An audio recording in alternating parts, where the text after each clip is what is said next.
There's two main reasons why we warm up. So the first one is so you don't get injured, to prevent or to reduce injury. So the second reason you warm up is to make sure you perform as well as you can. It's to improve performance and to reduce injury. So when you're warming up, you want to bear that in mind, okay? So there's four kind of parts to the warm-up. So you remember it by RAMP, R-A-M-P. So R stands for raise. So it's raise your body temperature to the intensity that you require and to the movements that you need to do. So if you were running a marathon, like the warm-up you need to do is kind of just the first mile you do slowly, and after that you just kind of keep going. Whereas if you're warming up for camogie, because camogie is multi-directional, you need to do all the different types of movement, and you need to start up slow, and by the end of the warm-up you need to be ready to sprint and ready to go. A is for activate. So you touched on this earlier on. So you want to activate all the different muscles. So the main muscles in your legs, really. So your quads, your hamstrings, your glutes and your calves. So the reason you want them active is so that they're ready to move well, so that you don't injure them, so you don't pull them, and so that they can stabilize your joints as well, so that you don't twist your knee or twist your ankle or anything like that. So that's A, activate. M is for mobilize. So to be honest, you're under 14s, mobilize is for people like me that are on the other side of the scale. It's basically making sure your joints are loose. You don't have to worry about that, I'll worry about that, okay? And P is for potentiate. So potentiate, it means potentiate your nervous system. So it's to make sure that your nervous system is firing. So if you think of a match that you've seen, usually like a big match like that'll be on television, right? You know, sometimes you'd see at the end, the coach would be in and he'd be kind of around and he'd be talking to people and the players would be around, and next thing they'd take off in a sprint. And they'd only go for a real short sprint and then they'd come back in. They might do that 3 or 4 times. What they're doing is they're potentiating their nervous system. They're making sure that their nervous system is firing, so that when the ball is thrown in, you won't be like the person who's just come out of the car. You're ready to sprint, you're ready to move as quick as you can. Does that make sense? So R is for raise your temperature and changing directions. A is for activate, so all the different muscles, so you can stabilize your joints and you don't pull any muscles. M is for mobilize, so that's for the old people. And P is for potentiate, so that's to make sure you're ready to go. Does that make sense? Grand.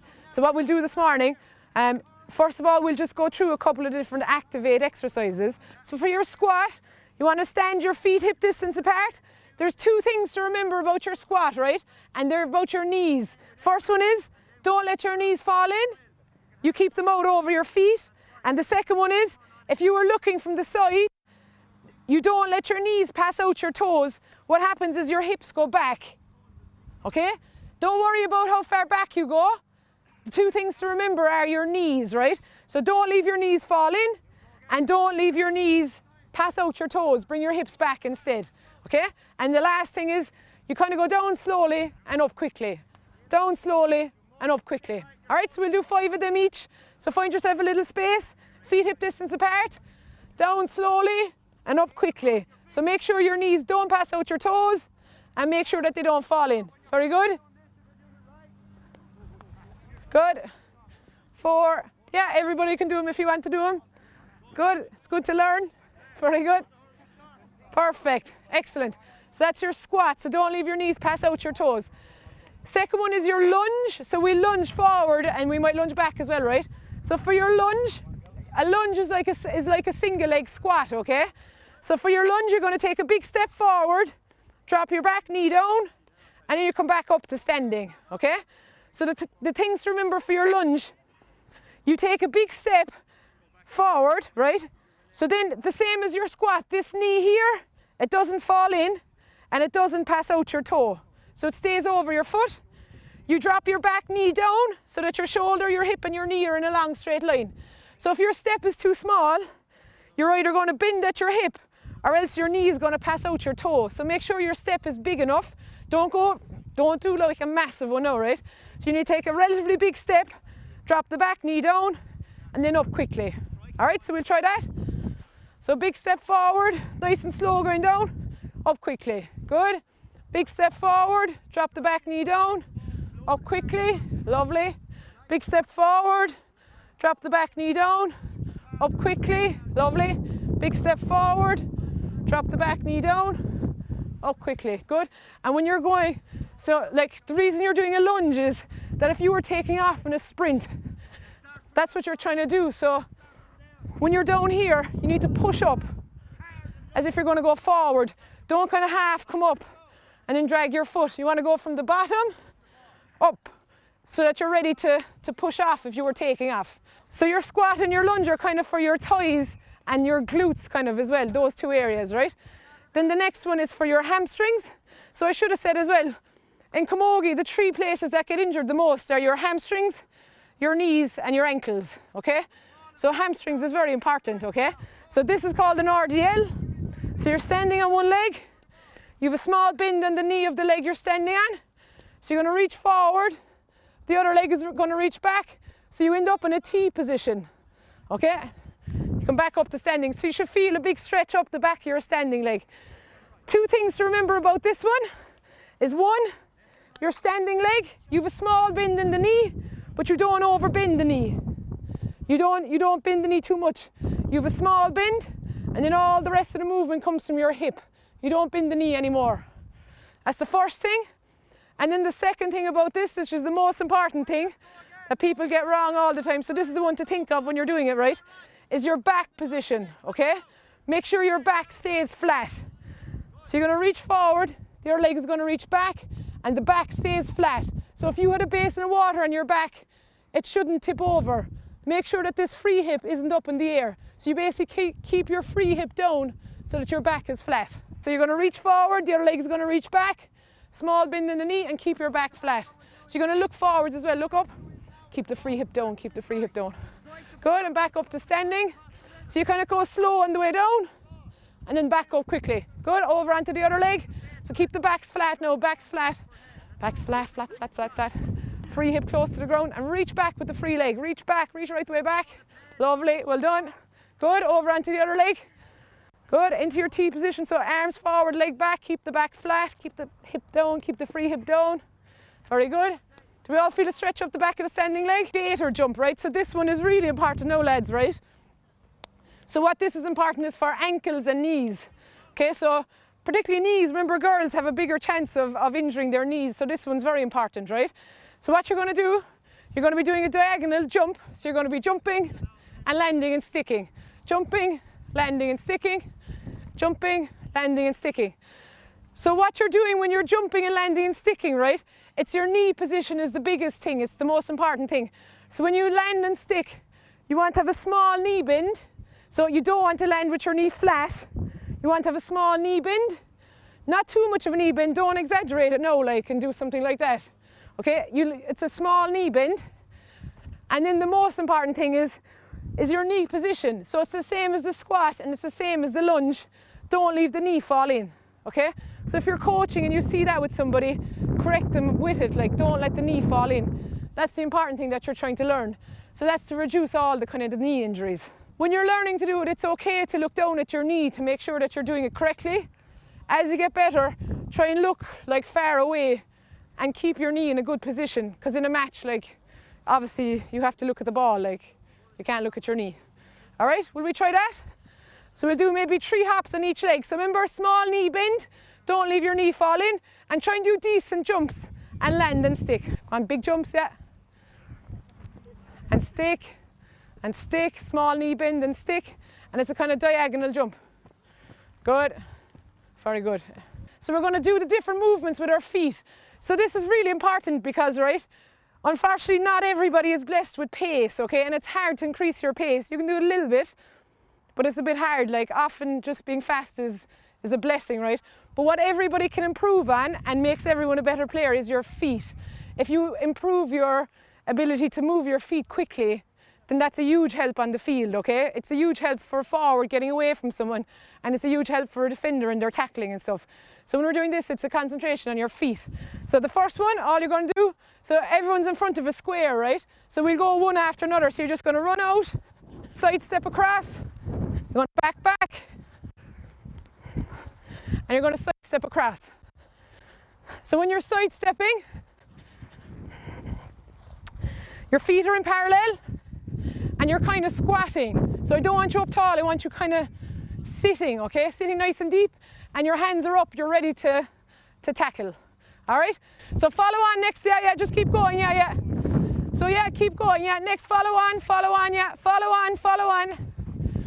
So nice and low, take it nice and easy. Feet in parallel, watch your feet in parallel. Feet in parallel, nice and low, hands up. Perfect. So the next one we're going to do is shuffling. So again, this is mainly for backs, right? So you're going to shuffle out. So you're going to go 2 steps one way, 2 steps the other way. So make sure you're at an angle now, you're not just going forward, right? So you're going, then you're going to side step across, then you're going to shuffle back, side step across.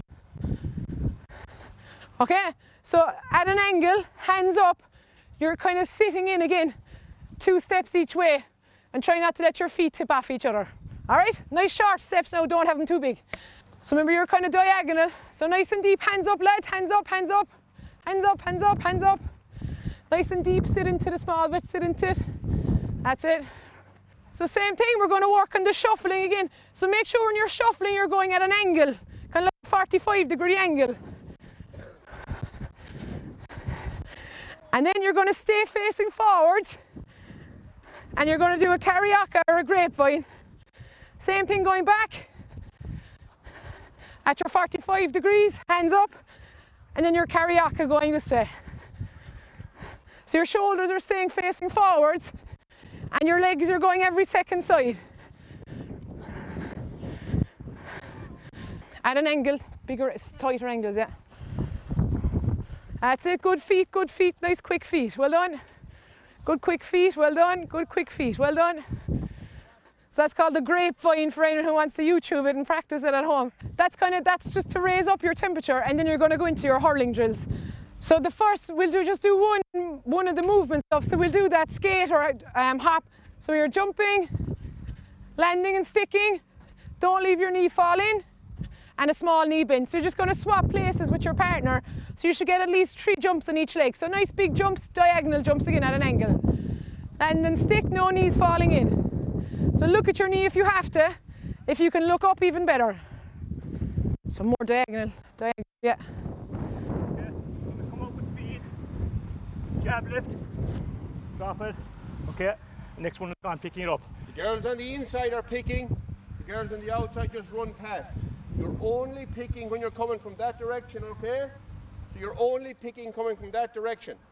All right? 3 minutes now, all right? Now, make sure the ball goes back into the middle. Help your teammate. Go!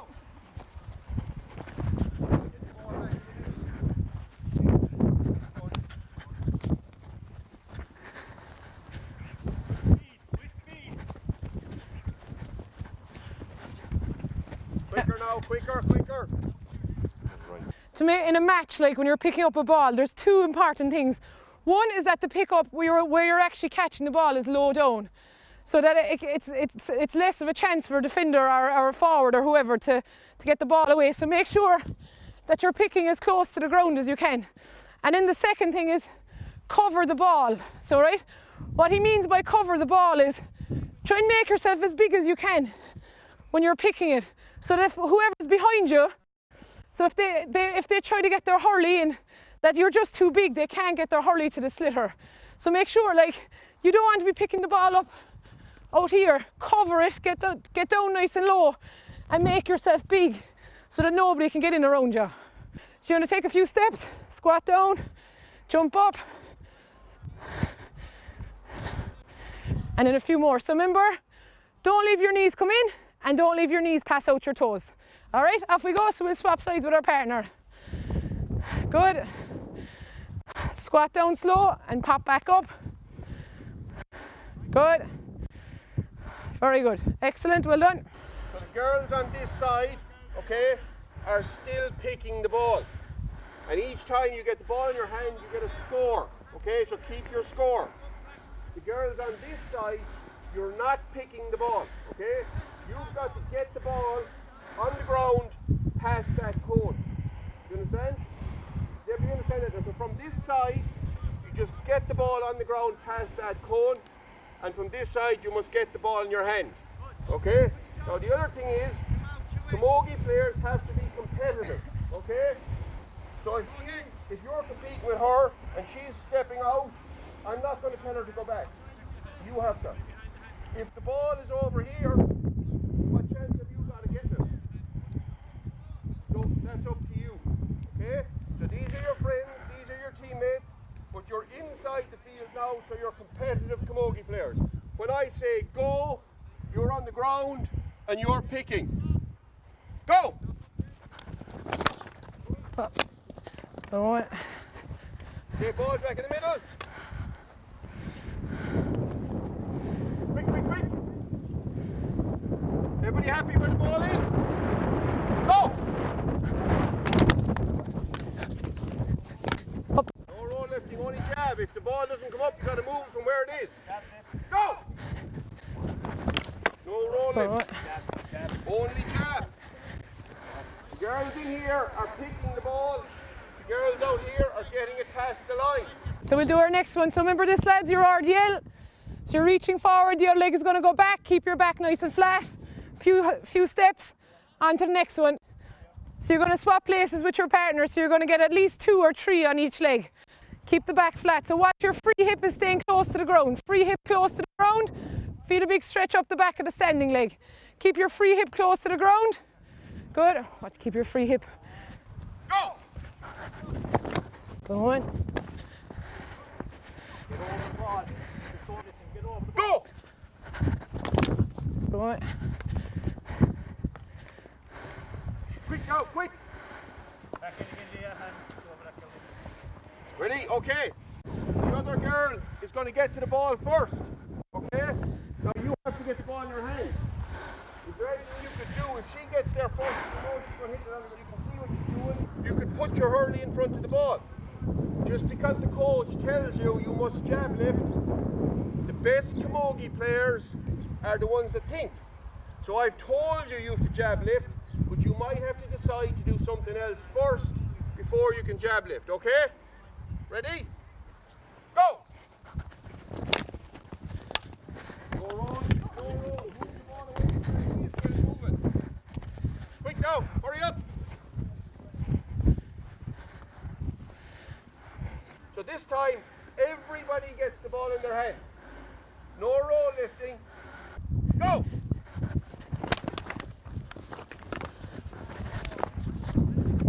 Go on, well done.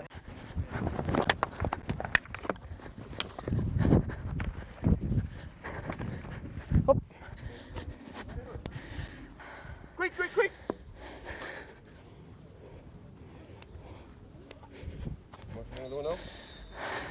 Right, and the last one we'll do that lunge. So you're going to swap position with your partner. So big step forward, drop the back knee down, up quickly, couple of steps. Big step forward, drop the back knee down, up quickly, couple of steps. Lovely, up quickly, couple of steps. Big step forward, drop the back knee down. So it needs to be big step, big step. Lovely, perfect. Chaser.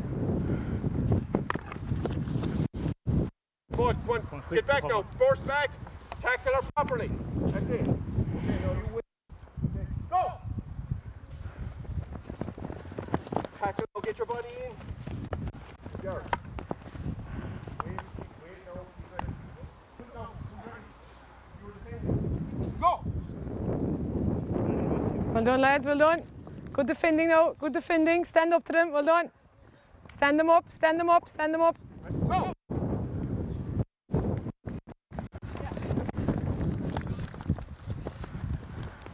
Come on, girls, back in, back in. Come on.